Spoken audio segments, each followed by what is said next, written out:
ஓம் சாந்தி 12/11/2025. இனிமையான குழந்தைகளே, நீங்கள் நாடகத்தின் விளையாட்டை அறிவீர்கள்.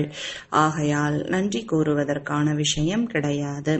கேள்வி: சேவாதாரி குழந்தைகளிடம் எந்த பழக்கம் முற்றிலும் இருக்கக்கூடாது? பதில்: கேட்கும் பழக்கம். நீங்கள் தந்தையிடம் ஆசீர்வாதம் அல்லது கருணை போன்றவைகளை கேட்க வேண்டிய அவசியம் இல்லை. நீங்கள் யாரிடமும் பணமும் கேட்கக்கூடாது. யாசிப்பதை விட இறப்பது நல்லது. நாடகப்படி முந்தைய கல்பத்தில் யார் விதை விதைத்து இருப்பார்களோ அவர்கள் விதைப்பார்கள். யார் தனது எதிர்கால பதவியை உயர்வாக்கிக் கொள்ள வேண்டுமோ அவர்கள் அவசியம் உதவி செய்வார்கள் என்பதை நீங்கள் அறிவீர்கள். சேவை செய்வதுதான் உங்களது கடமை. நீங்கள் யாரிடத்திலும் எதுவும் கேட்க கூடாது. பக்தியில்தான் கேட்பார்கள், ஞானத்தில் அல்ல. பாடல்: எனக்கு உதவி செய்யக்கூடியவர்.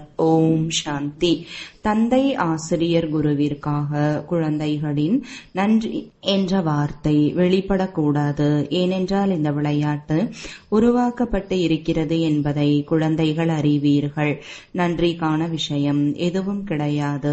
இதையும் குழந்தைகள் நாடகப்படி அறிந்து இருக்கிறீர்கள். நாடகம் என்ற வார்த்தையும் குழந்தைகளின் புத்தியில் வருகிறது. விளையாட்டு என்ற வார்த்தையை கூறியதும் முழு விளையாட்டும் உங்களது புத்தியில் வந்துவிடுகிறது. அதாவது சுய தரிசன சக்கரதாரிகளாக நீங்கள் ஆகிவிடுகிறீர்கள். 3 உலகங்களும் உங்கள் புத்தியில் வந்துவிடுகிறது. மூலவதனம், சூக்ஷ்மவதனம், ஸ்தூலவதனம். இப்பொழுது விளையாட்டு முடிவடைகிறது என்பதை அறிவீர்கள். தந்தை உங்களை 3 காலங்களையும் உணர்ந்தவர்களாக ஆக்குகிறார். 3 காலம், 3 உலகம், முதல் இடை கடைசியின் ரகசியத்தை புரிய வைக்கிறார். நேரம்தான் காலம் என்று கூறப்படுகிறது. இந்த விஷயங்கள் அனைத்தையும் குறிப்பெடுத்துக் கொள்ளாமல் நினைவில் வைத்துக் கொள்ள முடியாது. குழந்தைகளாகிய நீங்கள் பல கருத்துக்களை மறந்து விடுகிறீர்கள். நாடகத்தின் ஆயுளையும் நீங்கள் அறிவீர்கள். நீங்கள் 3 கண்களை உடையவர்கள், திரிகாலதர்ஷிகள் ஆகிறீர்கள். ஞானம் என்ற 3வது கண் கிடைத்து விடுகிறது. அனைத்தையும் விட மிக பெரிய விஷயம் என்னவென்றால் நீங்கள் ஆஸ்திகர்களாக ஆகிவிடுகிறீர்கள். இல்லை என்றால் நாஸ்திகர்களாக இருந்தீர்கள். இந்த ஞானம் குழந்தைகளாகிய உங்களுக்கு கிடைத்து கொண்டிருக்கிறது. மாணவர்களின் புத்தியில் எப்பொழுதும் படிப்பின் சிந்தனை ஓடிக்கொண்டே இருக்கும்.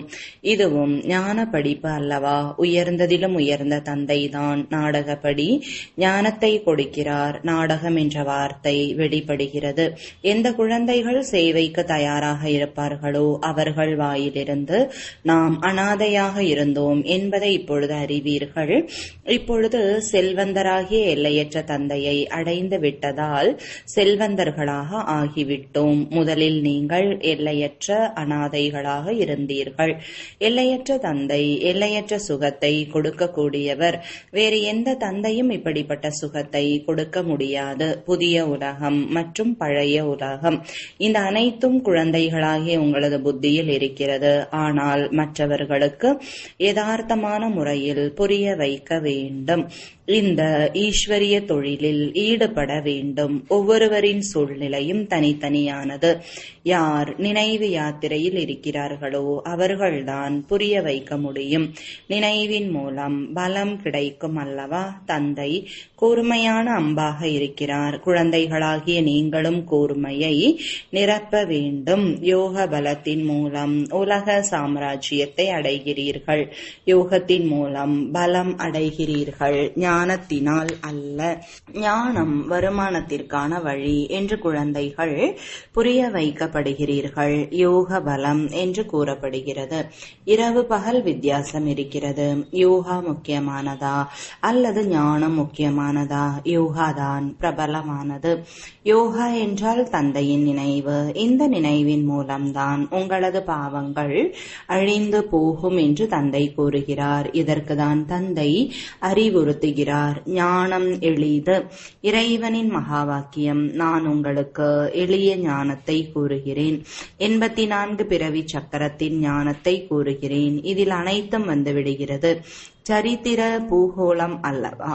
ஞானம் மற்றும் யோகம் 2 வினாடிக்கான விஷயம். நான் ஆத்மா தந்தையை நினைவு செய்ய வேண்டும், அவ்வளவுதான். இதில்தான் முயற்சி இருக்கிறது. நினைவு யாத்திரையில் இருப்பதன் மூலம் ஷரீரத்தை மறந்து கொண்டே செல்வீர்கள். மணிக்கணக்கில் இவ்வாறு அஷரீரியாக அமர்கின்ற பொழுது எவ்வளவு தூய்மையாக ஆகிவிடுவீர்கள். மனிதர்கள் சிலர் இரவு 6 மணி நேரம் 8 மணி நேரம் தூங்குகிறார்கள் என்றால் அஷரீரியாக ஆகிவிடுகிறார்கள். அந்த நேரத்தில் எந்த பாவ காரியமும் ஏற்படுவது கிடையாது. ஆத்மா களைப்படைந்து உறங்கிவிடுகிறது. அதனால் பாவங்கள் அழிகிறது என்பது கிடையாது. அது தூக்கமாகும். பாவ காரியங்கள் ஏற்படுவது கிடையாது. தூங்கவில்லை என்றால் பாவங்கள் செய்து கொண்டே இருப்பார்கள். ஆக தூக்கமும் ஒரு பாதுகாப்பாகும். முழு நாளும் வேலை செய்த பின்பு நான் இப்பொழுது தூங்குகிறேன் என்று ஆத்மா கூறுகிறது. அஷரீரியாக ஆகிவிடுகிறது. நீங்கள் ஷரீரத்துடன் இருந்து கொண்டே அஷரீரியாக ஆக வேண்டும். நான் ஆத்மா இந்த ஷரீரத்திலிருந்து விடுபட்ட அமைதி சொரூபமானவன். ஆத்மாவின் மகிமையை ஒரு பொழுதும் கேள்விப்பட்டிருக்க மாட்டீர்கள். ஆத்மாவானது சத்தியமானது, சைத்தன்யமானது, ஆனந்த சொரூபமானது. சத்தியமானவர், சைத்தன்யமானவர், சுகம் மற்றும் அமைதி கடலானவர் என்று பரமாத்மாவின் புகழை பாடுகின்றனர். உங்களை இதில் மாஸ்டர் என்று கூறலாம். குழந்தைகளை மாஸ்டர் என்று கூறுகின்றனர். ஆக தந்தை யுக்திகளை கூறிக்கொண்டே இருக்கிறார். அதற்காக முழு நாளும் தூங்கிக் கொண்டே இருக்க வேண்டும் என்பது கிடையாது. நீங்கள் நினைவிலிருந்து பாவங்களை அழிக்க வேண்டும். எவ்வளவு முடியுமோ தந்தையை நினைவு செய்ய வேண்டும். தந்தை நம்மீது கருணை அல்லது இரக்கம் காட்டுகிறார் என்று கிடையாது. கருணை உள்ளமுடைய சக்கரவர்த்தி என்று அவருக்கு புகழ் பாடப்படுகிறது. தமோ பிரதானத்திலிருந்து சதோ பிரதானமாக ஆக்குவதும் அவரது பாகம்.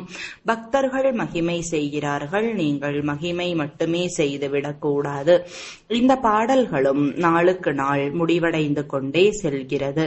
பள்ளிகளில் பாடல்கள் இருக்குமா என்ன?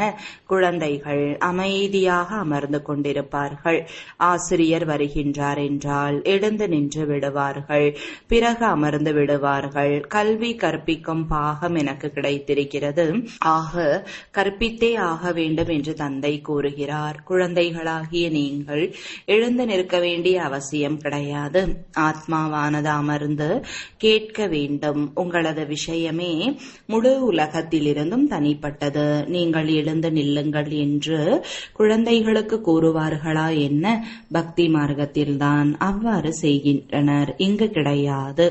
தந்தை எழுந்து வணக்கம் தெரிவிக்கிறார். பள்ளியில் ஒருவேளை குழந்தைகள் தாமதமாக வருகிறார்கள் என்றால் ஆசிரியர் தண்டனை கொடுப்பார் அல்லது வெளியில் நிற்க வைத்து விடுவார்.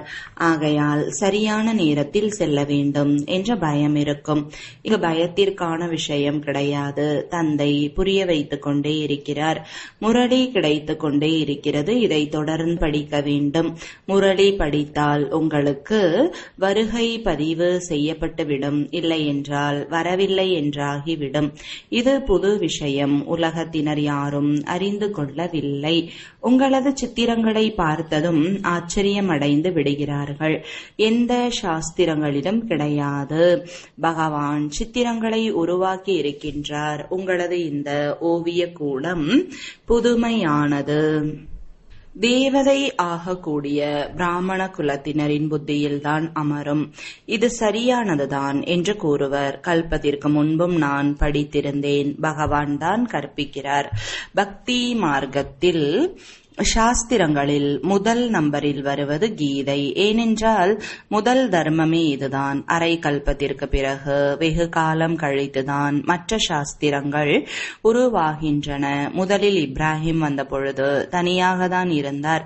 பிறகு 1லிருந்து 2, 2லிருந்து 4 ஆயின.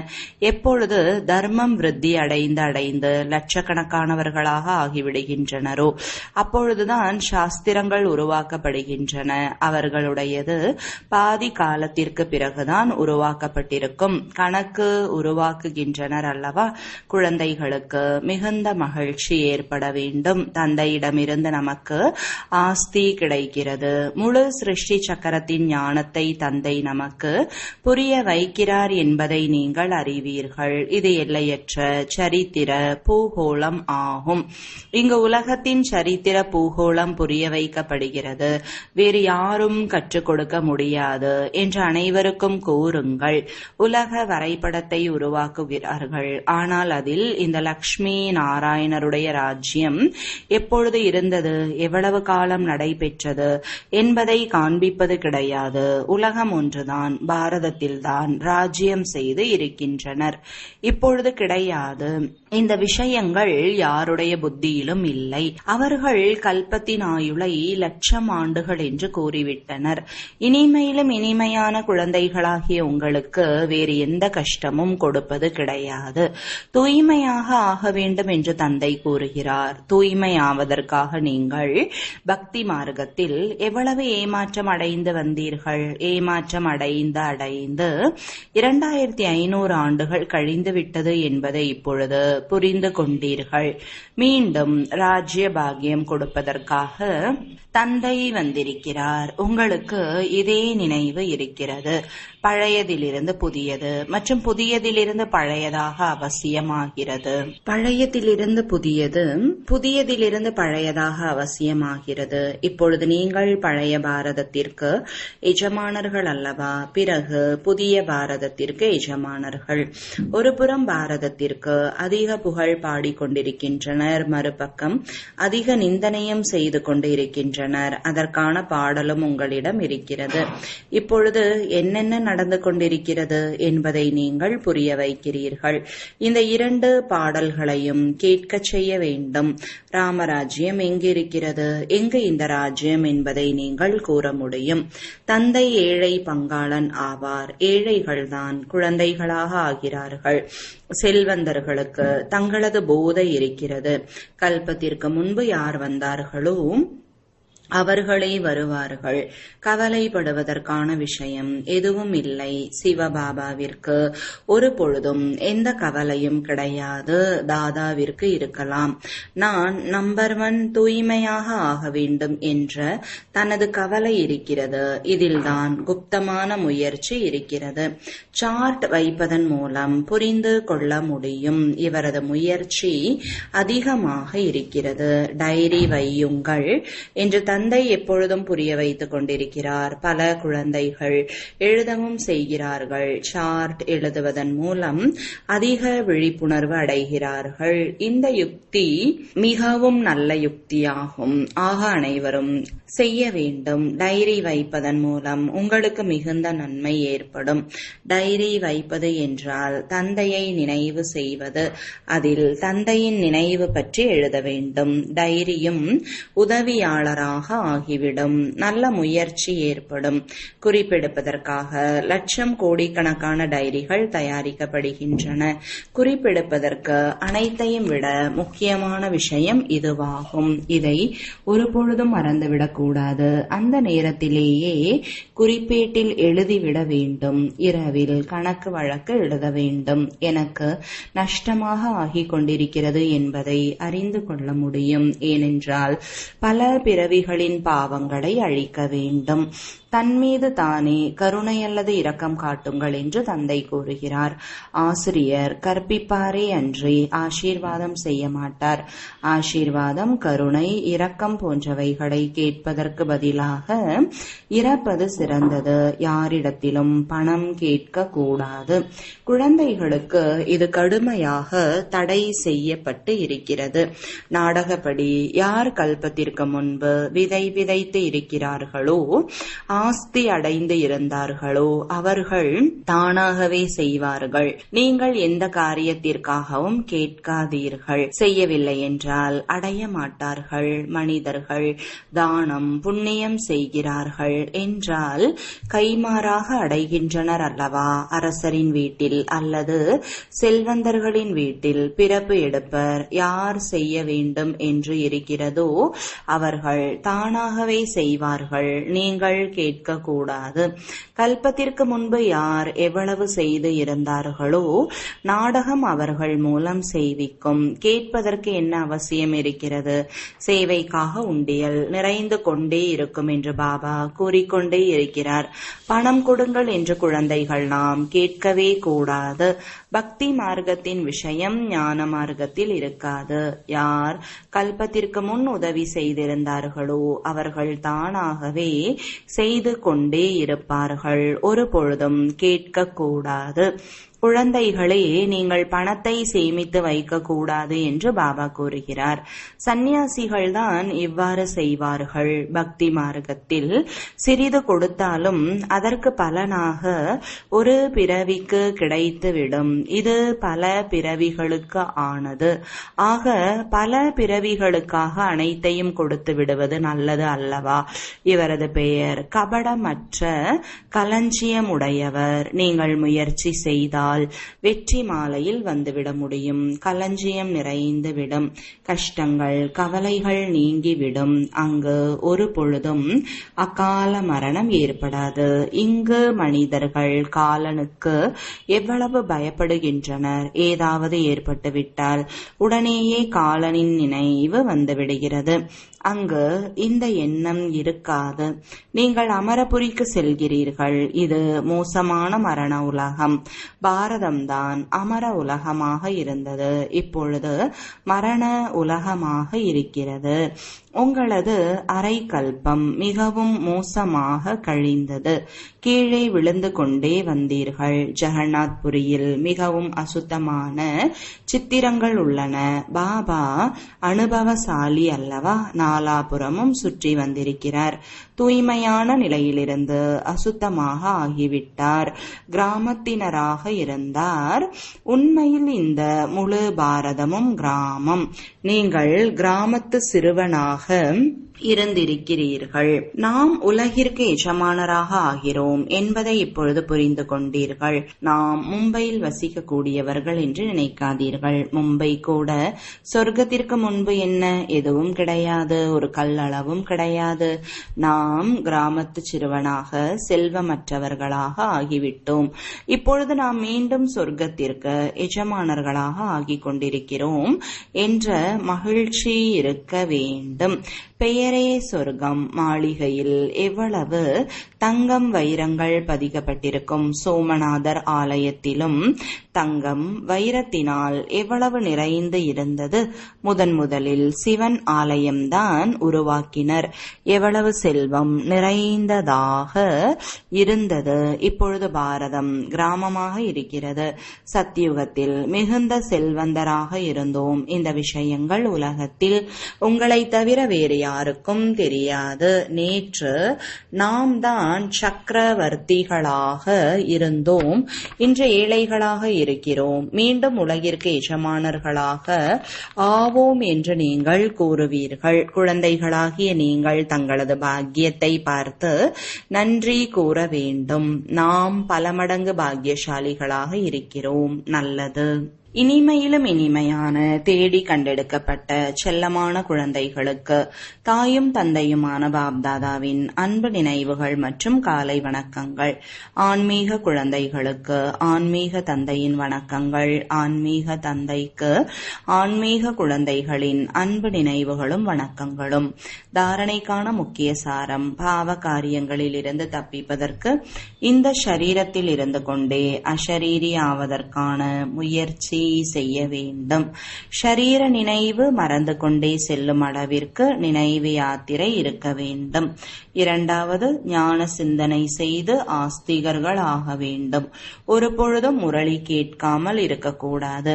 சுய முன்னேற்றத்திற்கான குறிப்பேட்டில் நினைவிற்கான சார்ட் வைக்க வேண்டும். வரதானம்: ஆன்மீக சக்தியை ஒவ்வொரு கர்மத்திலும் பயன்படுத்தக்கூடிய யுக்திகள் நிறைந்தவர் ஜீவன் முக்தியாளர் ஆகும். ஆகுக. இந்த பிராமண வாழ்க்கையின் விசேஷ தன்மை ஆன்மீக தன்மை. ஆன்மீக தன்மையின் சக்தி மூலம்தான் தன்னை மற்றும் அனைவரையும் மாற்ற முடியும். இந்த சக்தி மூலம் அநேக விதமான ஷரீர சம்பந்தமான பந்தனங்களிலிருந்து விடுதலை கிடைக்கும். ஆனால் யுக்தி நிறைந்தவராகி ஒவ்வொரு கர்மத்திலும் லூஸ் ஆவதற்கு பதிலாக ஆன்மீக சக்தியை பயன்படுத்துங்கள். மனம், வார்த்தைகள் மற்றும் செயல்கள் மூன்றிலும் ஆன்மீக தன்மையின் சக்தியை அனுபவம் செய்யுங்கள். யார் யோக நிலையில் இருக்கிறார்களோ அவர்கள்தான் ஜீவன் முக்தியாளர் ஆவர். ஸ்லோகன்: உண்மையின் விசேஷ தன்மை மூலமாக மகிழ்ச்சி மற்றும் சக்தியை அனுபவம் செய்து கொண்டே செல்லுங்கள். அவ்யக்த சமிஞ்சை: அஷரீரி அல்லது விதேகி நிலையின் பயிற்சியை அதிகப்படுத்துங்கள். என்னென்ன குழப்பமான சூழல்கள் வருகின்றனவோ வரப்போகின்றனவோ அவற்றில் விதேகி நிலையின் பயிற்சி அதிகம் தேவை. எனவே மற்ற அனைத்து விஷயங்களையும் விட்டு இதுவோ ஆகாது என்னவாகும் இந்த கேள்வியை விட்டுவிடுங்கள். இப்பொழுது விதேகி ஸ்திதியின் பயிற்சியை அதிகப்படுத்துங்கள். விதேகி குழந்தைகளுக்கு எந்த ஒரு குழப்பமான சூழலும் அதன் தாக்கத்தை ஏற்படுத்த இயலாது. ஓம் சாந்தி.